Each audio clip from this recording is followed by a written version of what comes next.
영국 경제 상황 좀 짚어보겠습니다. 최근에 파운드화가 가치가 급락하고 있는데요. 최병현 교수님 모셨습니다. 안녕하십니까? 네, 안녕하세요. 예. 영국하고 IMF 단어가 나올 줄은 상상을 못했는데 그런 단어까지 연결해서 나올 정도로 파운드화가 급락하고 난리가 났지 않습니까? 예. 국공채 막 급등하고 그러면서 수십 년 만에 영국 화폐 가치가 가장 낮게 떨어졌다 이런 보도 있었는데 이게 어쩌다가 이런 일이 벌어진 겁니까? 혹시 공장장님 질트라는 용어 아세요? 질투요? 예. 질투는 합니다. 영어 질트요. 질트라는 단어가요. 뜻이 이제 이게 그 금박지 씌우는 이제 이렇게 그런 의미를 갖고 있는데요. 금박지를 씌운다는. 금박지를 씌운다? 씌우는 이제 금박지인데 네. 영국 국채를 질트라고 부릅니다. 왜 그렇게 부릅니까? 그러니까 이제 영국 국채 하게 되면은 위험성이 거의 없고 그리고 이제 뭐 이 채무가 보증되는 이 채권이라 해가지고 그렇게 이제 어떤 상징성을 이제 의미한다는 점에서 영국 국채는 그냥 본드라는 이런 표현을 안 쓰고 질트라는 표현을 쓰고 그러거든요. 그만큼 안정적이었다. 예. 근데 이제 이 질트가 이 감세안 발표하고 나서 그러니까는 한 10년물 국채 수익률이 한 4.5%를 넘어서 버리고 30년물은 5%를 넘어서 버리고 이게 어느 정도 수준이냐면요. 유럽에서 지금 그러니까는 가장 지금 위험한 국가 중에 하나라고 지금 다시 부상되는 게 이탈리아 같은 경우인데 거기 국채가 높아가지고 여기보다 더 높은 거예요. 그러니까 상당히 시장에서 그러니까 영국을 이제 그러니까 위험한 국가로 분류를 하는 거죠. 그래서 이제 국채에 대한 이제 투매가 일어나게 되고 그러면서 이제 국채 수익률이 굉장히 높아졌는데요. 이건 이제 사실 그 감세안이 어떻게 보면 이제 이 방아쇠를 당겼을 뿐이지 원래 이제 그러니까 우리가 영국 파운드화도 올해 계속해서 하락해 왔었어요. 그거는 이제 그 강달러 때문에 그 준기축 통화에 해당되던 그런 국가들의 통화들을 계속 하락했잖아요. 그런 가운데 같이 하락한 정도였던 거 아닙니까? 그거 강달러 이면에 또 이제 담겨져 있는 게 있는데 영국이 이제 그러니까 기본적으로 이번에 이제 그러니까는 촉발시킨 원인 중에 채권 가격이 어쨌든 간에 떨어지고 채권의 수익률이 올라간다는 얘기는 채권에 대한 공급 물량이 굉장히 증가한다는 얘기거든요. 수요보다도요. 그러니까요. 공급이 많이 증가하기 때문에 가격이 떨어지는 거잖아요. 채권 가격은요. 근데 공급 물량이 증가하는 것은 결국 뭐냐면 채권을 많이 발행할 수밖에 없다는 것이에요. 영국 정부가. 그러니까 돈을 조달하려면. 영국 정부가 영국 국채 GDP 대비 국채 비율이요. 국가 부채의 비율이 그러니까는 100%가 넘어섰습니다. 100%. 그러다 보니까 거기에 대한 이자 부담, 지금 굉장히 이자율이 낮음에도 불구하고 이자 부담이 거의 지난 1년 동안 보기도 한 500억 파운드 정도 돼요. 500억 파운드. 한 해. 근데 거기에 450억 파운드 추가 감세하겠다고 또 그랬으니까. 그러니까 우선 영국 정부가 매년 500억 파운드 정도 국가 부채 이자만 그 정도로 부담하고 있었는데 여기에 감세안이 450파운드 감세안이 나왔으니까 마이너스 1000이 되는 거죠 지금. 그렇죠. 근데 영국 경제가 그걸 감당할 수 있나 이렇게 본 겁니까? 그건 채권이 시장에 막 쏟아져 나올 거라고 생각하니까는 일부 이제 그러니까 투자은행에서는 내년까지 한 2,500억 파운드가 그러니까 물량이 쏟아 나올 수가 있다. 영국 정부가 돈이 없으니까 채권 발행을 조달해야 되니까. 그러니 이제 채권이 흔해지고. 그렇죠. 채권 가격이 가치가 폭락할 수밖에 없고 그러면 이제 그 반대로 이제 수익률이 이제 폭등을 한 거죠. 환율이 그러면. 그게 한 가지 요인이고 두 번째는 뭐냐면 영국이 인플레이율이 굉장히 높습니다. 지금 4월 달부터 9%대가 계속 지속되고 있거든요. 7월 달은 10%도 잠깐 돌파했었지만은 한 9%가 여전히 지속되고 있어요. 굉장히 높은데 금리가 근데 여전히 미국보다 한 1%포인트 정도 차이가 있어요. 그러니까 이제 금리를 빨리 쫓아가야 된다는 이제 이런 이제 압박을 받고 있는 거죠. 압박을 받고 있으니까 우리처럼 미국 금리를 못 쫓아가는군요 지금. 그렇죠. 그러니까 금리를 빨리 올려야 된다는 이런 이제 압박을 받고 있는 게 하나가 있고요. 그다음에 영국도 이제 그러니까는 미국처럼 이제 그동안 돈을 많이 풀었잖아요. 중앙은행이요. 그걸 이제 그러니까 해소하려면은 영국 중앙은행이 그동안 돈 찍어가지고 국채를 많이 매입했었는데 그것도 시장에 내놓을 거라 이거죠. 예? 그것도 이제 그러니까 1년에 보니까 한 뭐 수백억 파운드씩 이제 내놓는 계획을 발표했었는데 이런 것들이 이제 맞물려 가지고 거기에 이제 감세안이 이제 합쳐지면서 그러니까 국채 가격 폭락과 그다음에 이제 영국이 보게 되면 경상수지 무역 투자하고 경상수지 적자가 굉장히 심한 나라예요. 영국이 외환 보유액은 한 1,800억 달러 정도밖에 안 됩니다. 그런데 대외적으로 들고 있는 금융 부채가 그것의 4배가 넘어요. 그러니까 영국은 사실은 그런 그 경제적인 지수가 불안불안한 지수를 이미 안고 있었는데. 그렇죠. 근데 영국 이어서 예. 영국 프리미엄으로 버티고 있다가. 예. 근데 이제 어느 구석으로 버틸 거야 이제는 아무것도 없는데 이런 지경이 이르러서 그 투자자들이 이건 도저히 안 되겠다고 갑자기 던진 거군요. 예. 그러니까 이제 그 상황에서 이제 채권이 막 이제니까는 요동을 치니까는 영국 중앙은행이 이제 개입을 먼저 했죠. 중앙은행이 예. 환율 방어에 예. 효과가 있었습니까? 그래서 이제 돈을 찍어가지고 지금 돈을 회수를 해야 되는 회수하겠다고 했는데 돈을 찍어가지고 하루에 50억 파운드씩 13일 동안 650억 파운드를 어치를 매입하겠다. 채권을 매입해야겠다. 예. 채권이 쏟아 나오니까요. 왜 그러냐면은 이 장기 국채를 주로 가지고 있는 게 주로 연금들. 네. 이 연금들이 손실이 굉장히 크게 생긴 거예요. 그러니까 이 장기 국채에 투자하는 데들이 생명보험회사라든가 이 연금이라든가 이런 것들이 타격을 입을 가능성이 크고 그러다 보니까는 중앙은행이 지금 인플레이션을 관리를 하겠다고 했는데 오늘 돈을 풀게 되는 이런 상황이 이제 일단 워낙 급하다 보니까요. 예. 했고 그런 상황 속에서 경제가 이게 도대체 뒤죽박죽이 돼가고 그러니까는 정책 일관성도 없고. 예. 그러다 보니까 이제 정치적인 압력을 이제 받은 거죠.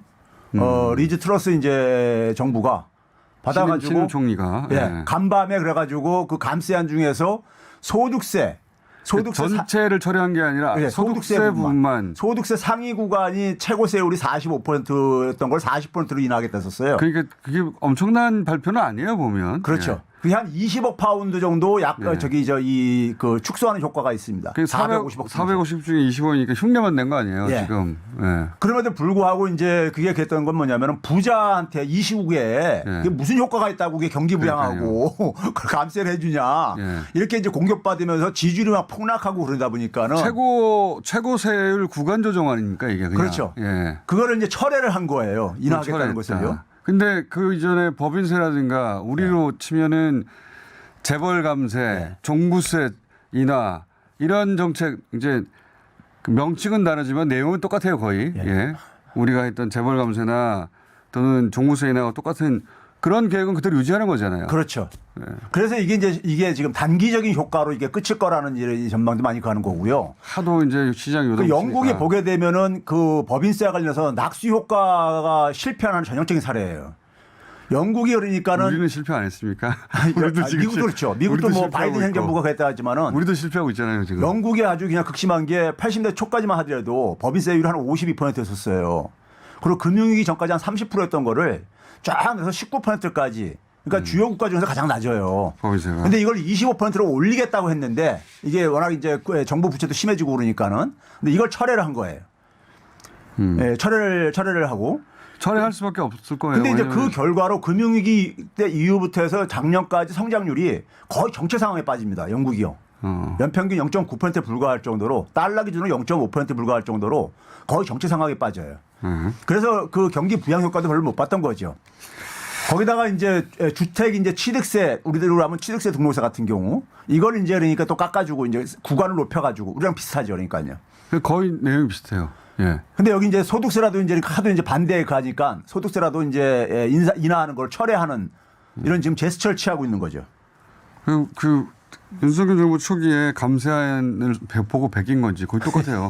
거의 똑같은데. 근데 여기 어쨌든 간에 반대하니까 철회라는 흉내라도 내잖아요. 여기는 대신 하도 비판 여론이 높으니까 이제 그중에 일부를 철회한 건데 또 그럴 수밖에 없었을 거예요. 여기 당장 선거에 있는 건 아닌데 보니까 그 다른 여론조사 당연히 했을 거 아닙니까? 거기서 나오는 여론조사 보니까 지금 보수당 집권 보수당 의석수가 10분의 1로 줄어들더라고요. 그 지지율 계산이. 현 정부 경제 정책에 4분의 3이 반대한다고 뭐 저기 이렇게 여론이더라고요. 그러니까 영국 사람들이 보기에도 안 그래도 브렉시트에서 불안한데 이 혼자 남은 거 아닙니까? 유로존에서 빠져나와가지고 근데 혼자서 이런 정책을 발표하고 있으니까 얼마나 불안하겠어요. 그래서 그 여론조사 최근에 본 게 있는데 집권 보수당인데 다수 의석인데 10분의 1로 줄어드는.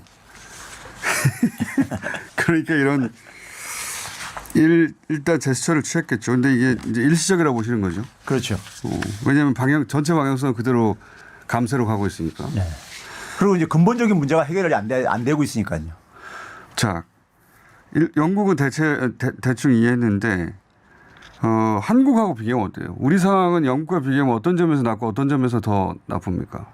우리 같은 경우는요. 지금 이런 거잖아요. 지금 물가하고 환율이 지금 계속해서 어쨌든 간에 외형적으로 보게 되면 예. 고통을 주고 있는 거잖아요. 근데 이제 물가하고 환율을 잡으려면 금리를 인상할 수밖에 없단 말이에요. 우리는 금리를 인상할 수가 없잖아요. 그래, 인상할 수 없는 이유를 정부에서 되는 게 뭐냐면 가계부채라든가 예. 자영업자 부채라든가 가계부채 포함 플러스 경기가 이제 경기에 타격을 준다. 부동산도 있죠. 이런 얘기를 하고 앉아 있는 예. 거잖아요. 이런 걸 하고 있는데 문제는 뭐냐. 그러다 보니까 이제 금리 인상을 최소화시키고 있는 방향으로 가고 있잖아요. 예. 가고 있는데 그러다 보니까 이제 뭐 환율이 이제 급등을 하면서 계속 올라갑니다. 급등을 하면서 이제 물가 상승에도 이제 부담을 주고 있고 1,500원 돌파할 것 같아요. 그러니까 물가 상승에도 부담을 주고 무역 수지 적자가 지속되고 있단 말이에요. 무역 수지가 올해 대한민국 건국 이래 최대액이 될 것 같다고 전망하고 있잖아요. 예. 예. 환율이 상승을 하게 되면은 수출에라도 좀 도움이 되는데 그리고 수출이 되게 중간에 떨어지게 되면요.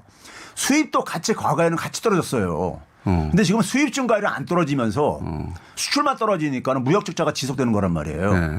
그러니까 이제 그런 점에서 그러니까는 수입 비용은 굉장히 증가를 하고 있는데 지금 정부에서 대응하는 것은 환율 문제는 기업들한테 갖고 있는 달러 좀 내놓으라든가, 예? 그다음에 이제 국민연금 같은 데서 이제 매입하려는 거 이제 사지 못하게 한다든가. 개인에게 이제 달러 사지 말라고 한다든가 뭐 이런 식으로 대응하고 있고. 너무 지엽적이에요. 그다음에 물가 같은 경우도 기업들한테 인상 좀 자제 좀 해달라 이런 식으로 이제 그러니까 정부는 뭘 하냐는 겁니다. 그렇죠. 다 일반인들은 달러 사지 마세요. 예. 기업들은 이거 하세요. 그거밖에 없잖아요 지금. 그래 이게 그러니까 원칙적인 걸 원칙적으로 대응될 것을 그러니까 지금 안 하고 엉뚱한 걸 가지고 지금 그러니까 이것을 막으려고 하다 보니까는 그러다 보니까 시장 금리 따로 또 올라가고 앉아 있어요. 기준금리 안 올려도 시장금리 당연히 올라가죠. 시장 금리가 올라가지고 있다. 그러니까 물가도 굉장히 인상되고 있는데 예. 워낙 그 물가 상승에 관한 기사나 환율과 관련된 기사는 포털에서 찾아보기가 어려워요. 예. 경제가 천하태평이에요. 지금 포털의 기사만 보자면 실제로 근데 각종 지수가 그 벼랑 끝으로 가고 있는 거 아닙니까? 그렇죠. 그러니까 우리가 지금 아까 환율하고 물가 이런 걸 얘기했는데 환율은 제가 여러 번 소개했죠. 올해 그러니까 사실 우리나라가 그 많이 떨어진 나라 중 하나로 하다 보니까 블룸버그에서 가장 취약한 통화다 이렇게 아시아에서 이렇게 얘기를 했잖아요. 근데 이게 윤석열 정부 출범하고 난 이후부터 5월 10일부터 제가 뭐 6월 달부터 그동안 공개를 했었는데 5월 10일부터 계산하게 되면 가장 하락폭이 커요. 한국이요. 올해 하락폭을 따지지 않고 예. 정부 출범 이후 하락폭을 따로 따지면 가장 하락이 커요. 근데 거기다 주가 하락폭도 보게 되면은 주가 하락폭도 우리나라가 세계 최고입니다. 최고로 하락폭이 커요. 경제가 굉장히 취약하잖아요 지금. 그러니까 이게 왜 그러냐면은 이게 왜 그러겠어요 결국은요. 시장에서 투자자들이 보는 인식이 그렇다는 거지 지금 여기가. 그러니까 이런 게 있는 것 같아요. 그 국내에 있는 투자자들도 그렇고 그리고 해외 투자자들도 그렇고 우리 정부가 이 경제 위기를 어떤 식으로 다루는지 지켜볼 거 아닙니까? 그렇죠. 당연히. 이 정부의 대처로 봐서는 앞으로 이렇겠다라는 짐작과 전망이 있잖아요. 그거 가지고 주식도 움직이는 것이 그거 가지고 환율도 움직이는 거잖아요. 맞습니다. 예. 근데 우리한테도 안 보이는데 아무런 대응이. 그러니까요. 해외 투자자한테 이게 보이겠습니까? 대응이 없잖아요. 대응이. 그렇죠. 그냥 어쩔 수 없는 거 아닌가. 이게 국제적 그 이슈 국제 환경 때문에 벌어진 일이기 때문에 어쩔 수 없는 일이다 하고 거기 손 놓고 있는 것 같은. 실제로 정부가 제 눈에는요. 대외적인 환경이 좀 개선되기를 기다리고 있는 그냥. 이런 거죠 지금. 그러니까 정부가 대응을 안 하니까 정부가 있나? 정부 그렇게 보여집니다. 예. 그리고 실제 그런 걱정을 해야 하는데 포털이나 언론 기사에 그런 우려를 전하는 기사들은 잘 찾아볼 수가 없으니까 아무 문제가 없는 것 같아요. 주가 같은 아무 경우는 문제가. 많은 사람들이 관심인데 주가만 한번 들여다보세요. 전 세계에서 최고 많이 떨어졌습니다. 근데 그 뉴스도 그렇게 포털에서 위치를 차지하지 못하고 있어서 별 어려움이 없는 것처럼. 정부 당국자는 계속해서 뭐 문제 없다고 또 얘기를 하고 있잖아요. 근데 국민들이 그걸 그러다 보니까 국민들에 대한 신뢰가 잠깐만 이제 그러니까 떨어지게 되죠. 숫자가 그렇지 않지 않습니까? 예. 그랬으면 좋겠어요, 저도. 예. 자, 일단 여기까지 하겠습니다. 최백은 교수였습니다. 예, 감사합니다.